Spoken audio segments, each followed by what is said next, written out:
taille industrielle a d'abord été anticipée, elle a été calculée, elle a été pensée par des experts qui ont mis des moyens, qui ont fixé des règles,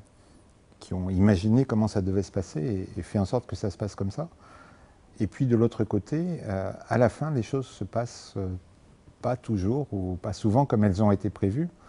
Et la production ne sort que parce qu'il y a sur le terrain des femmes et des hommes qui vont mettre du leur pour prendre soin de ce qui n'est pas comme ça a été prévu, pour traiter les situations dans leur particularité par rapport à la norme qui a été prévue. Et dans cette manière de prendre soin de la situation, évidemment, ils le font en intégrant le fait que suivant la façon dont ils travaillent, ça a des effets pour d'autres personnes, pour des clients, pour des collègues. Donc l'idée de travail bien fait, c'est que le salarié, le travailleur, essaie de faire son travail d'une façon telle que ce soit conforme à ses mobiles, à ses valeurs, par rapport à d'autres êtres humains qui vont être des destinataires de son service, des collègues, etc. Ça veut dire qu'à la fois ça demande une mobilisation du travailleur, mais aussi que c'est une source de satisfaction, de pouvoir faire bien son travail. Et bon, bien sûr, du point de vue de la sécurité, c'est très important, hein, cette valeur ajoutée du travailleur qui fait face à des situations qui n'ont pas été déjà prévues. Et du point de vue de sa santé mentale, c'est très important aussi parce que c'est sa contribution au fonctionnement du système.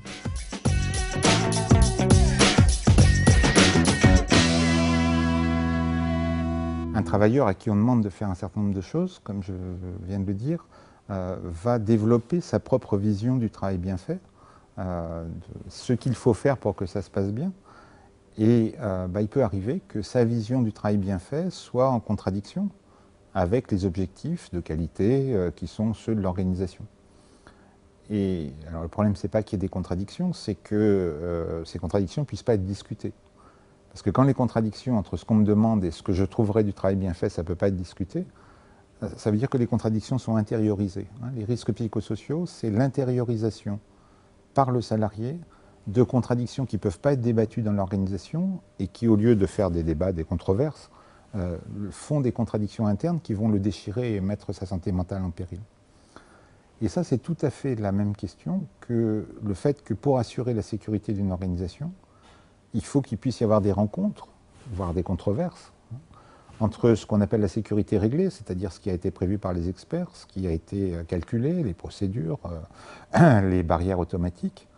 et puis ce qu'on appelle la sécurité gérée, c'est le fait qu'il y a des gens qui prennent soin de la situation réelle. Et donc si dans une organisation à haut risque, il n'y a pas d'articulation entre la sécurité réglée et la sécurité gérée, si on se repose entièrement sur les experts pour piloter la sécurité, on va se trouver démunis quand il se passera quelque chose qui n'est pas ce qui a été prévu.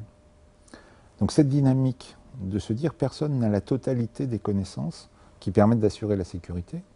c'est une dynamique qui plaide pour une forme de culture de sécurité où se rencontrent les différentes compétences qui sont nécessaires et où chacun puisse exprimer sa part de connaissances qui permet de travailler dans le sens de la sécurité. Quand on fait ça, ça permet et ça oblige à discuter des contradictions de l'organisation ou permettre aux salariés d'exprimer que des choses qui leur sont demandées ne permettent pas de faire bien le travail. Et donc c'est une très bonne protection contre les risques psychosociaux. Par contre, quand on est dans une situation où on dit la sécurité, c'est les experts qui l'assurent, et puis vous faites ce qu'on vous a dit, on se met dans une situation où les perceptions des salariés de cet écart ne vont pas pouvoir être discutées, où ils vont les mettre à mal eux-mêmes et on va fabriquer des risques psychosociaux.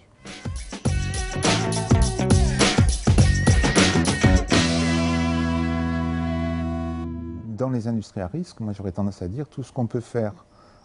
pour prendre en compte le facteur humain et organisationnel de la sécurité, c'est autant de prévention des risques psychosociaux. Donc ça passe par d'abord le fait de considérer que ce qui est important, c'est d'articuler ce qui descend et ce qui remonte, avec un rôle central du management, de ne pas prendre le management comme quelqu'un qui fait descendre les visions de la direction, mais comme une articulation permanente entre ce qui doit descendre et ce qui doit remonter, qui favorise à chaque niveau des mises en débat, des formes de participation des salariés à chaque niveau. Donc le premier enjeu, commun, c'est de développer ce qu'on a appelé un management qui soit à la fois directif et participatif, qui affirme une vision de la sécurité, mais qui sait qu'on ne peut pas construire la sécurité sans mettre en débat différents types de connaissances. Donc l'engagement des managers et la participation des salariés sont deux chantiers communs. Et puis il y en a d'autres. Il y a des chantiers communs sur le fait de prendre en compte le facteur humain de façon participative dès la conception, quand on introduit des nouvelles installations, des nouvelles organisations, en simulant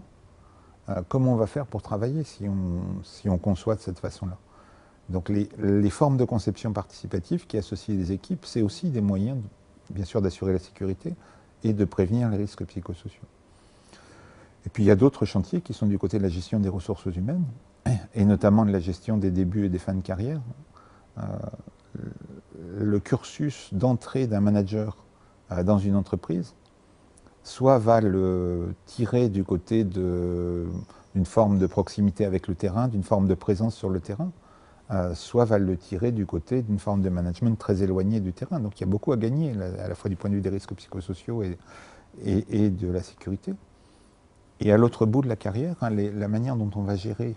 le fait que l'expérience d'un collectif, des anciens, on prenne le temps de le transmettre aux opérateurs qui arrivent, aux nouveaux,